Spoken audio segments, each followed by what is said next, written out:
What are the Boeing shadow factories? Well, you have probably heard of situations where someone chooses a temporary but really messy and expensive solution to a problem just because it's the quickest thing to do. And then that temporary solution either becomes permanent or it lasts way longer than expected. Well, today's story is something similar to that, but on a truly industrial scale. Now, I want to be clear here. These shadow sites aren't exactly factories, but there is actually a very good reason why they've earned that nickname. This is a video about a really sad chapter in Boeing's very recent history. But note that history is the operative word here, because Boeing's shadow factories are now history, at least for the most part. And that is a really good news for the aircraft manufacturers who's fighting to recover and hoping to finally restore their credibility on the world stage. So, what am I actually talking about here then? Well, on Tuesday the 12th of August this year, 2025, a Boeing 737 MAX 8 took off from Moses Lake, Grant County International Airport in Washington State. It had no passengers on board, which made sense since it still practically belonged to Boeing, but this was not one of Boeing's corporate jets. The aircraft had the temporary registration November 56807, and crucially, it had been built already back in 2019, leaving Boeing's Renton factory on the 16th of November of that year, nearly 6 years ago. Very soon after being built, this plane had then been flown down to Moses Lake, which is where it's also stayed until this point. So on the 12th, it flew from Moses Lake down to Victoryville in California, where it will eventually get a new paint job along with a new registration, Bravo 20 Delta Juliet, and then it will be delivered to an airline, Air China, before the end of this year. That is, if everything goes according to plan and if geopolitics doesn't get in the way. So why was this so important then? Well, to fully appreciate that, we need to talk a little bit about the flight's departure airport, Moses Lake, and what it means to Boeing. This place has quite a long history, and when it first opened its doors back in 1942, it was called the Moses Lake Army Air Base. The name Moses Lake refers to a nearby landmark in a town by the same name, and as you probably guessed, this Army Air Force base soon became a key training ground for military pilots who would go on to fly all sorts of fighters and bombers in the Second World War. And it was in that capacity that the place's connection with Boeing began, because the Boeing B-17 pilots also started their training there in 1943. After the war, Boeing then maintained a strong presence at the base. The very first B-47 jet bomber landed at Moses Lake after its first flight. And starting in 1953, Boeing built their own hangar and other permanent installations on the site to support their flight testing for the then brand new B-52 bomber. More installations were then built in the years that followed to support testing for the KC-135 and other Boeing aircraft. And when the US Air Force moved out in 1966 and Moses Lake turned into a commercial airport, Boeing kept their installations there and continued using the site as a training facility for flight crew training. For example, a lot of Japan Airlines Boeing 747 pilots learned to fly the Queen of the Skies from Moses Lake. But throughout the years, several of those old Boeing hangars basically remained unused, except as storage space for the company's old bulky equipment like aircraft production tooling that they were no longer in need of. And that is how things remained until the fateful year of 2019, a few months before Boeing built that 737 MAX, which I mentioned in the beginning. Now, as I'm sure that many of you have figured out, this is a story about the aftermath of the 737 MAX groundings, which took place after the second fatal crash of a 737 MAX 8 back in March of 2019.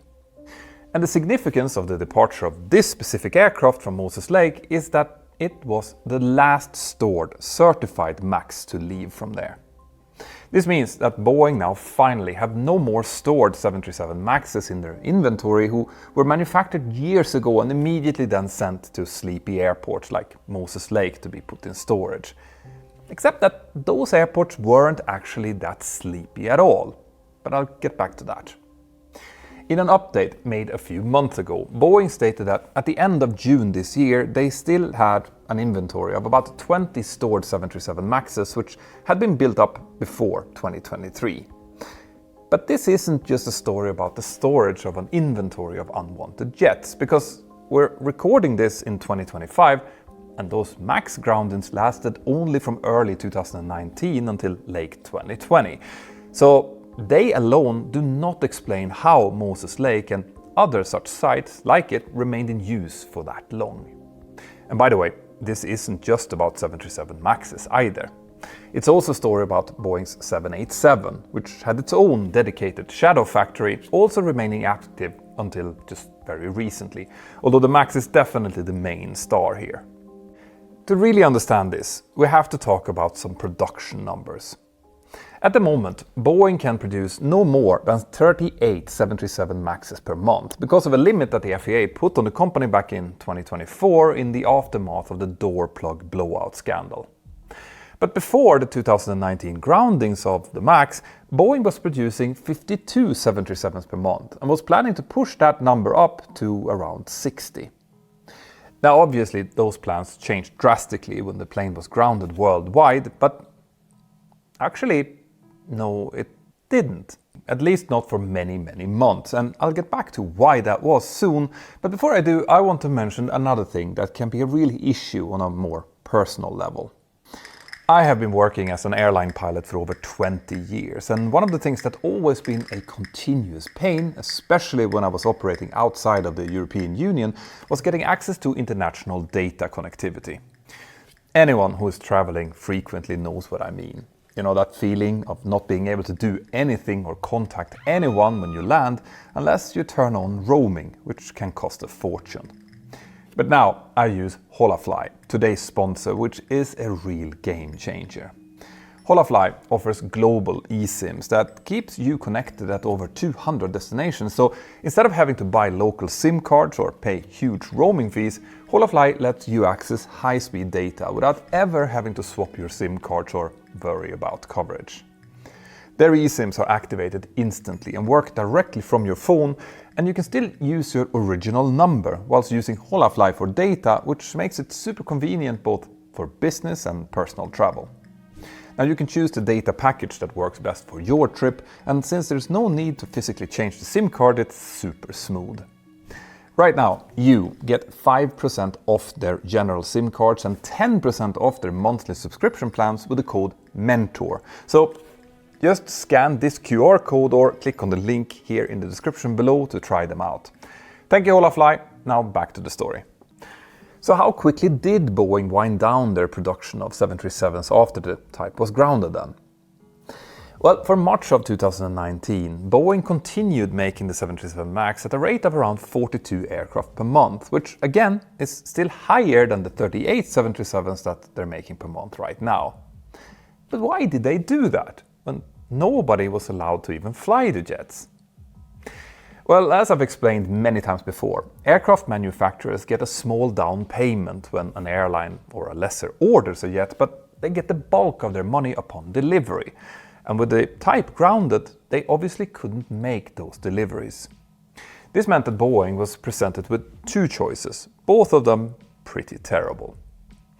Option 1 was to stop the plane's production completely, and by doing that try to minimize the cash bleed as much as possible.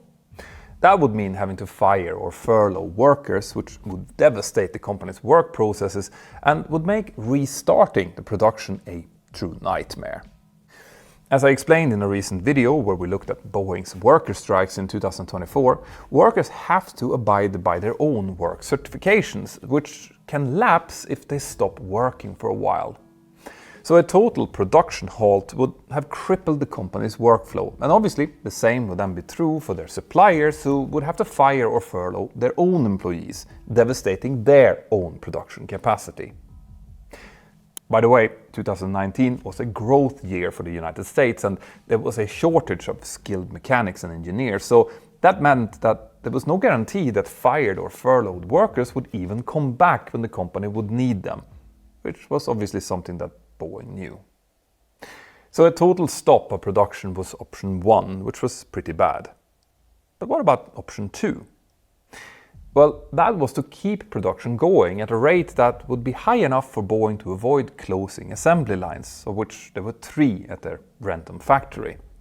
Now obviously Boeing suppliers would then need more than just a token number of planes assembled per month to avoid severe cuts in their own production. So that's why Boeing settled on a monthly production rate of 42 Maxes per month throughout the start of the grounding, which of course meant that they were bleeding an eye-watering amount of cash per day, since none of those jets could be delivered and paid for. But this also created a much more immediate and rapidly escalating logistical problem. Where would they put these jets that were getting built but going nowhere? That finally gets us back to Moses Lake and the rest of Boeing's shadow factories. You see, initially Boeing parked the new planes in empty bays at Renton itself, but that wasn't going to last long since Renton is relatively tight as it is. So Boeing soon moved the jets to Boeing Field, just 8 kilometers or 5 miles away. But with 42 jets coming out of the doors every month, even the parking bays and repurposed car parks at Boeing Field soon also filled up. And by the way, when I say that Boeing moved the grounded jets, I of course mean that they flew them. You see, even when the 737 MAX was grounded worldwide, the new planes were being flown, but only for repositioning flights and with special checks and restrictions in place. Now obviously, the whole point of keeping production going despite the crippling costs was that when the MAX would finally be ungrounded, Boeing would theoretically be able to deliver these jets en masse to their waiting customers, many of whom had planned their expansions and fleet replacement strategy years in advance and were therefore desperate to get their hands on them. At that time, Boeing had a backlog of almost 4,500 737 MAXes, which has since increased to around 4,850 jets, since the 737 is still Boeing's bread and butter aircraft.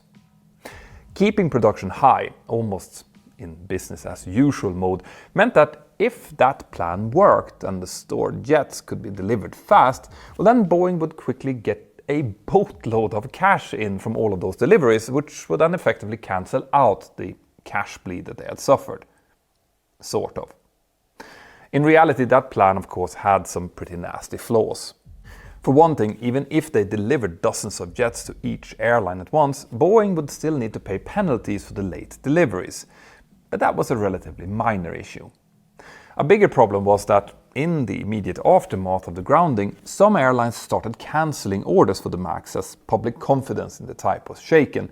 But by far, the biggest problem of the whole plan was the actual duration of the grounding.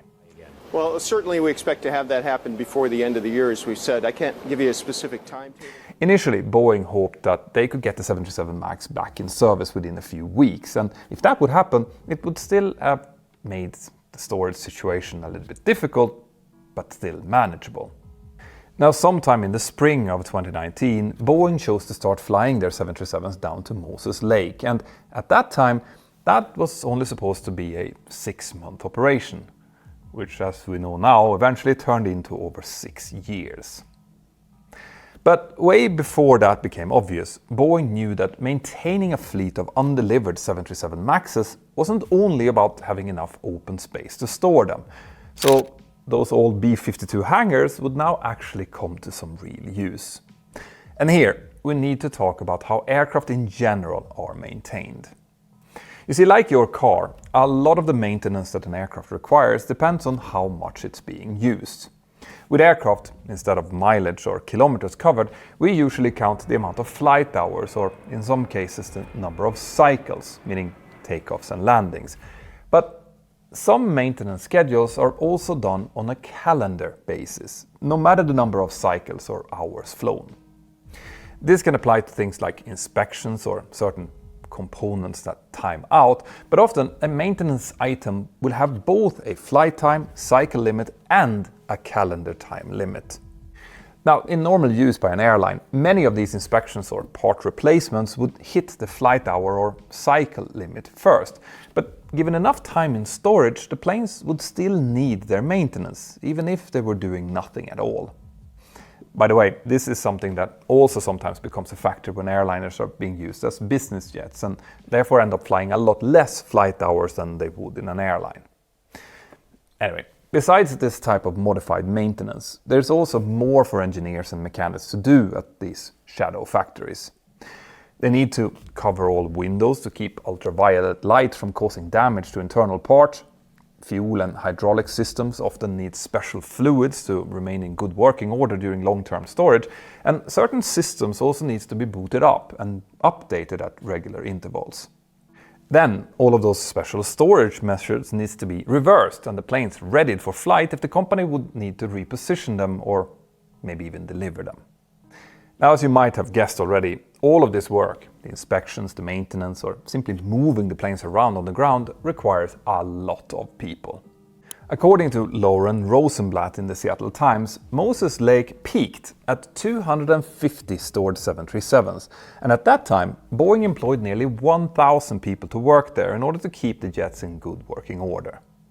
That's why Boeing themselves referred to Moses Lake as a shadow factory. Now, that is kind of a tongue-in-cheek term, but it is pretty close to the truth. This really was an extensive maintenance operation requiring the kind of people and equipment that you'd normally expect to see at an assembly line or at a big maintenance repair or overhaul facility. And that work soon expanded beyond Moses Lake as well. Boeing also had similar facilities in San Antonio, Texas and in Victorville, California, but Moses Lake appears to have been the first of those to open and the last of them to close. Now again, the cash bleed needed to keep these sites going meant that this situation couldn't go on forever. Even as the weeks turned into months, Boeing's initial statements predicted that the MAX would be ungrounded before the end of 2019 at the latest, and that approach by Boeing caused their relationship with the FAA to go from bad to worse. This is the same FAA that would obviously have the final say in the reapproving of the MAX. And they were already quite unhappy with Boeing and with what the MAX grounding had done to their image. You see, previously, other aviation authorities wouldn't think of questioning the FAA certification of an aircraft in any way, shape or form, but the MAX disaster had changed that, and the FAA's trust or lax attitude towards Boeing meant that other authorities were now starting to look over the FAA's shoulder. Now, that changing balance between aviation authorities is a story in itself, but it meant that the FAA was not now simply going to roll over and commit to a Boeing deadline for the recertification of the MAX. Ultimately, when it became clear that 2020 would come without the MAX in service, the Boeing board decided to fire the company's then CEO, Dennis Muhlenberg, and they also decided to finally completely stop the production of the 737 MAX in December of 2019. So this meant that after eating the cost of making the jets at a high rate for around 10 months, Boeing also suffered the consequences in manpower and supply chain disruption of halting production. So the worst of both worlds. This would greatly slow down the ramp up of production when the MAX would get ungrounded. And of course, before that could even happen, the workers maintaining those parked jets would get a new job, applying all of the software and hardware fixes required by the FAA to get the MAX fleet back up in service again.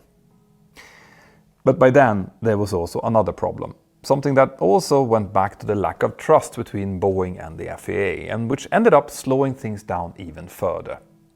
Remember how I said that Boeing expected that they'd be able to deliver these 737s en masse once the type was ungrounded? Well, that clearly didn't happen. This had a lot to do with the fact that the FAA insisted on approving the release of each plane individually, with FAA's own personnel being in charge of doing that.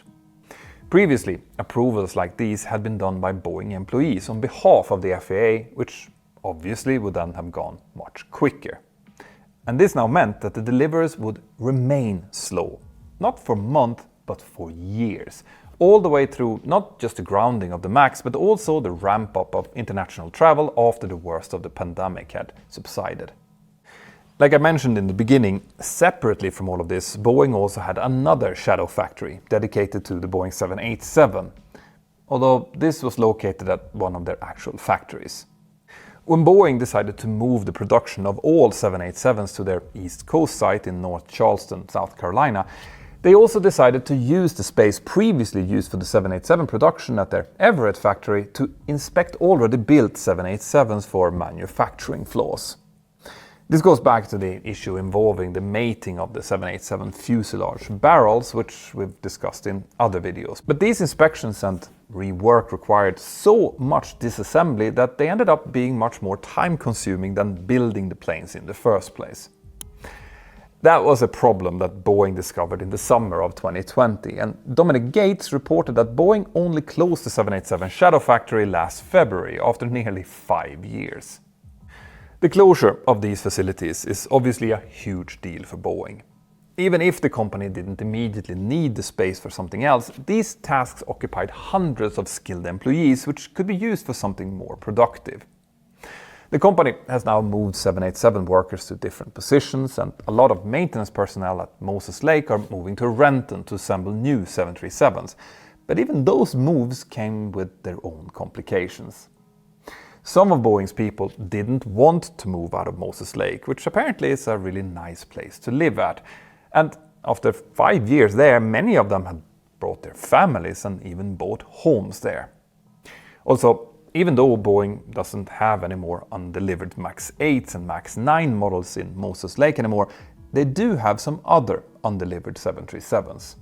You see, they still haven't certified their 737 MAX 7s and MAX 10s, which is the smallest and the biggest MAX variants, and according to John Ostrower at the Air Current, delayed fixes for the engine NTI systems of the aircraft are likely pushing back the certification of these jets to 2026.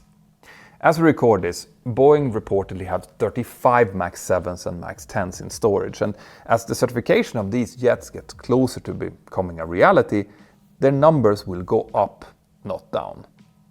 Similarly, Boeing also have several partially or fully completed 777-9s at their Everett factory, and they still hope to get this one certified before the end of 2025, which we will certainly keep a keen eye on. So one way or another, Boeing will continue to have a need for people to maintain their undelivered jets for quite a while longer, and they will then need more people to ramp up production of most of their types, which will include a new 737 MAX production line in Everett once the FAA green-lights that project. But there is no question that the delivery of that last stored certified Boeing 737 MAX from Moses Lake is a big deal, one that is worth celebrating for Boeing. Finally, it's worth mentioning some geopolitics briefly here. All 20 of the last 737 MAXes that Boeing had in Moses Lake went to Chinese Airlines, and trade disputes between the US and China may only have affected a portion of those stored jets, but this still is a factor that could cause further trouble for Boeing, both for deliveries and for new aircraft orders. So my team and I will be following these developments closely. Now, had you heard about Boeing's shadow factories before? And what other challenges do you think that Boeing should focus on in the coming weeks and months? Let me know in the comments here below. Now personally, I am now getting ready for another Patreon hangout, and I would love to have you there as well, asking your questions directly to me. If that sounds like fun, then scan this QR code or go to patreon.com/join/mentorpilot, and also consider checking out our sponsor here below, because that really helps the channel. My name is Peter Hörnfeldt and you are watching Mentor Now. Have an absolutely fantastic day, and I'll see you next time. Bye bye.